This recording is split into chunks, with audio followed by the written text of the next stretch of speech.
अस्सलामुअलैकुम क्लास 6 बात करते हैं डे 4 की। वीक 2 ही चल रहा है हमारा।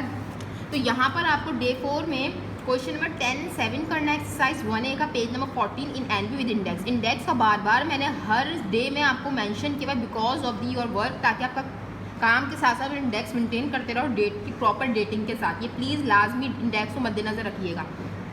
बात करते हैं क्वेश्चन नंबर 10 और 7 की। तो बेटा मेरी बात याद रहे, question number 10 determine whether each of the following is a prime और कंपोजिट नंबर। मेरे ख्याल से अब इसमें कोई दो राय बात नहीं रहेगी, क्योंकि प्राइम और कंपोजिट का आपको मैं काफ़ी मरतबा वीडियोस के अंदर बता चुकी हूँ कि प्राइम नंबर क्या होते हैं, कंपोजिट क्या होते हैं। तो जस्ट आपने ये आइडेंटिफाई करना है कि ये सारे पार्ट्स आपके सामने के हाउ ये नंबर जो है प्राइम है या कंपोजिट है। जस्ट आपने इसके नीचे मेंशन करना है कंपोजिट है प्राइम नंबर है। जस्ट इसके अलावा इस वाले क्वेश्चन में कुछ और आपने डिस्क्राइब नहीं करना। जस्ट आपने ये आइडेंटिफाई करना है कि प्राइम नंबर है, कंपोजिट नंबर है। और मैंने आपको पिछले वीडियोस में बता चुकी हूँ कि किस तरीके से फिर दोबारा एक मरतबा और प्राइम और कंपोजिट नंबर के डेफिनेशन को डिफाइन कर। तो प्राइम नंबर वो होते हैं जिसके सिर्फ दो फैक्टर्स होते हैं, वन और इटसेल्फ वो खुद मतलब इटसेल्फ मतलब वो खुद। कंपोजिट नंबर वो नंबर्स होते हैं जिनके दो से ज़ायद फैक्टर्स होते हैं, एक तो वन हो गया, दूसरा वो खुद हो गया, और उसके अलावा भी जितने नंबर्स में वो आ रहा है, तो that kind of number is composite number. ठीक है, अब हम चलते हैं क्वेश्चन नंबर 7 की तरफ। Use a calculator to evaluate. बेटा बात याद रहे, यूज़ अ कैलकुलेटर, क्योंकि आपने कैलकुलेटर यूज़ नहीं करना तो मैं आपको इसको सॉल्व करने का एक तरीका बताऊँगी। और यहाँ पर आपका पूरा आंसर लिखा हुआ लिविंग और answer correct to 4 decimal places we are necessary. तो ये भी आपका सारा कट हो जाएगा। बस आपने evaluate each of the following लिखना है, या फिर आप यहाँ से यहाँ तक अपना क्वेश्चन शॉर्ट कर सकते हैं, क्योंकि आप जाहिर सी बात है कैलकुलेटर यूज़ नहीं कर रहे, तो आपका डेसिमल प्लेसेस में आंसर भी नहीं आएगा। वो कैसे मैं आपको बताती हूँ। मैं आपको दरअसल कोई बी पार्ट सॉल्व करके बता रही हूँ, क्योंकि ये तीनों में मुझे लगा कि ये बी पार्ट मुझे सॉल्व करना चाहिए। बी पार्ट मैं आपको सॉल्व करके शो कर रही हूँ यहाँ पर कि आपने किस तरीके से इसको करना है। क्वेश्चन नंबर 7 का बी पार्ट है बेटा, प्रॉपर आपको पता है किस तरह से क्वेश्चन वगैरह। मैं जाहिर सी बात आपको समझा रही हूँ, तो मैं सब कुछ नहीं लिखने वाली हूँ, आपने लेकिन पूरी प्रॉपर तरीके से ये चीज़ें लिखनी है। 5 स्क्वायर अपॉन 2 की power 3 multiply by under root cube root. अब यहाँ पर आपको ये चीज़ें दिख रही हैं कि यहाँ पर रूट आपको दिया हुआ है। देखने में ये आपको इतना कॉम्प्लिकेटेड क्वेश्चन लग रहा है, जबकि ये कॉम्प्लिकेटेड नहीं है। इवन बस इफ़ अगर आपको परफेक्ट स्क्वायर्स पता हो, आपको मल्टीप्लिकेशन आपकी बेस्ट हो, तो सॉल्यूशन सबसे पहले आप लिखोगे। करने का तरीका बार बार बता रही हूँ, तो सॉल्यूशन लाजमी आपने लिखना है। उसका दोबारा आपने इस क्वेश्चन को कॉपी करना है। ये मैं आपको बता चुकी हूँ कि आपने क्वेश्चन उतारना होता है, तो इसलिए आप इस बात को भूलें ना। अच्छा जी, तो बेटा बात याद रहे कि मैंने आपको थोड़ा कॉन्सेप्ट दिया था प्रीवियस वीडियो में कि परफेक्ट स्क्वायर क्या होता है। हम ये देखना चाहते हैं कि 555 का क्या परफेक्ट स्क्वायर होता है या नहीं। अगर नहीं होता तो इस 555 को हम एस्टिमेट कर देंगे ऐसे नंबर के जिसका परफेक्ट स्क्वायर होता है। इसी तरीके से यहाँ पर हम देखेंगे 222 का परफेक्ट क्यूब होता है। अगर नहीं तो हम ऐसे नंबर के इसको एस्टिमेट कर देंगे जिसका परफेक्ट क्यूब होता है। क्यूब मैंने यहाँ पर वर्ड इस्तेमाल कर, यहाँ पर स्क्वायर। वजह क्या है, यहाँ पर आपको कोई नंबर शो नहीं है, और जब मैंने आपको बताया कोई नंबर यहाँ पर नहीं होता तो सिंपली आपको आइडेंटिफाई करना होता है, यानी बहुत आसान है स्क्वायर रूट। और यहाँ अगर 3 मेंशन तो ये बहुत इजी बात है कि ये क्यूब रूट है हमारा। तो 555 को जब मैंने सॉल्व करके देखा कैसे परफेक्ट क्यूब का परफेक्ट स्क्वायर का पता लगेगा, बहुत आसान तरीका। आप रफ वर्क में जाकर 555 का जो है एलसीएम निकाल लें। तो देखते हैं, क्योंकि एंड में इसके आ रहा है 5 क्योंकि ऑड नंबर है तो 2 से डिविजिबल नहीं हो सकता ये नंबर, तो हम 3 पे जंप कर जाते हैं। 3 से देखते हैं क्या ये डिविजिबल है। तो 3 1 ज़ा 3 2 कैरी, 3 8 ज़ा 24 1 कैरी, एंड 3 5 ज़ा 15। अगेन यहाँ पर एंड में ऑड नंबर आ रहा है जो कि 2 से डिविजिबल नहीं है। 3 से करके देखते हैं, 3 से भी नहीं होगा कि लाजमी पता लगेगा। 3 6 ज़ा 18 और 5 हमारे पास बचना नहीं चाहिए।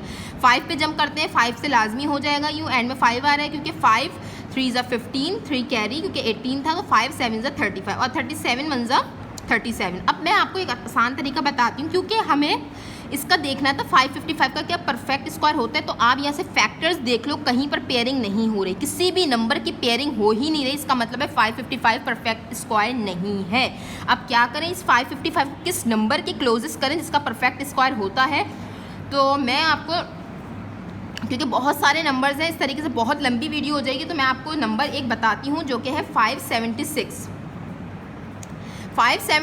को मैं 555 के क्लोजेस करती हूँ, ये सारा रफ वर्क में पहले मैं देख रही हूँ उसको करने के लिए कि क्या ये एस्टिमेट मैं सही कर भी रही हूँ या नहीं। ये 576 को देखते हैं ये किसका परफेक्ट स्क्वायर है। परफेक्ट स्क्वायर ये होता है 24 का, क्योंकि आपने ये क्वेश्चन सॉल्व करना है, इसमें पूरा आप एलसीएम शो नहीं कर सकते।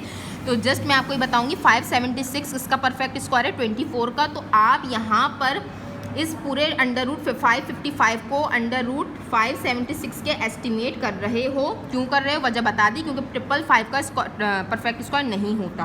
प्लस 5 का स्क्वायर का मतलब मैंने आपको बताया था कि 5 दो मरतबा अपने आप मल्टीप्लाई होगा।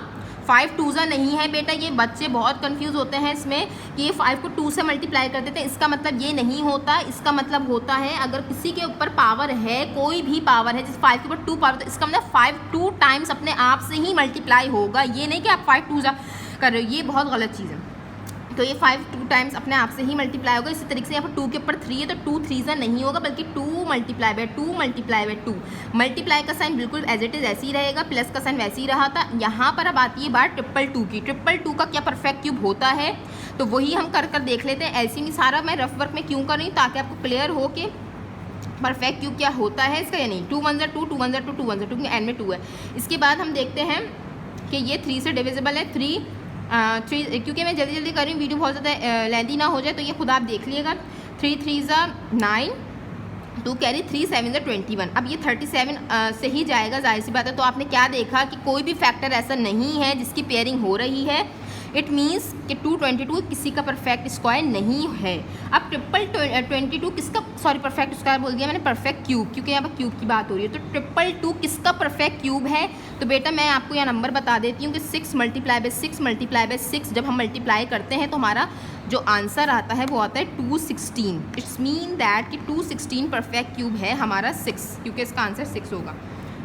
तो यहाँ पर हमने इस पूरे 222 क्यूब को हमने क्यूब रूट को हमने कर दिया एस्टिमेट 216 के।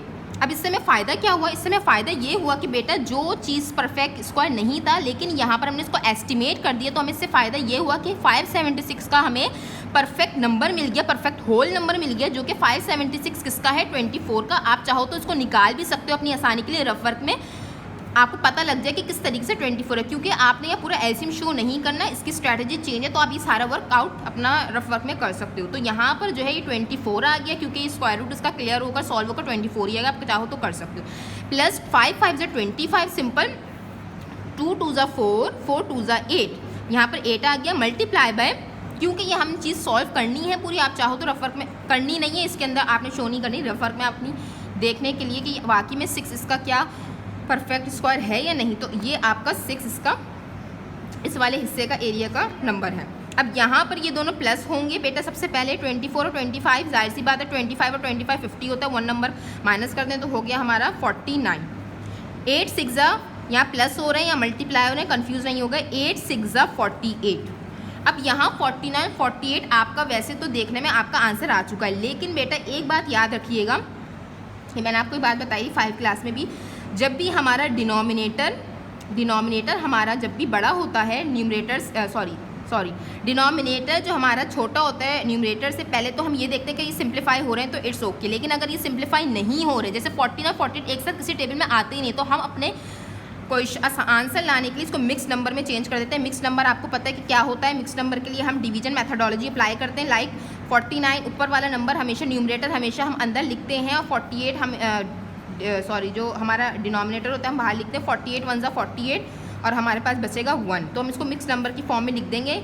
जो डिवाइज़र है वो नीचे ही रहेगा, और हमारा जो कोशेंट होता है वो बिल्कुल इस तरीके से हम लिखते हैं, और जो रिमाइंडर होता है वो यहाँ पर होता है। QRD का फॉर्मूला मैंने आपको बताया हुआ है, एक दफ़ा और रिमाइंड कर लीजिएगा इसको। यह आपका आंसर है। तो ये आपका क्वेश्चन नंबर 7 है बेटा। क्वेश्चन नंबर 6 में 10 बता चुकी हूँ। क्वेश्चन नंबर 10 और 7 करना है आपको। 10 की स्ट्रैटेजी पता लग चुकी है। 7 में मैंने आपको यहाँ पर बता दिया कि किस तरीके से हम एस्टिमेट करके, क्योंकि हम कैलकुलेटर यूज़ नहीं कर रहे, क्योंकि हम डेसिमल प्लेसेस में अपना आंसर नहीं दे सकते, क्योंकि हमें कैलकुलेटर यूज़ नहीं करना अलाउ नहीं है, तो हमने एस्टिमेट करते हुए रूट्स को या क्यूब रूट को अपने आंसर को सॉल्व करना है। जज़ाकल्लाह।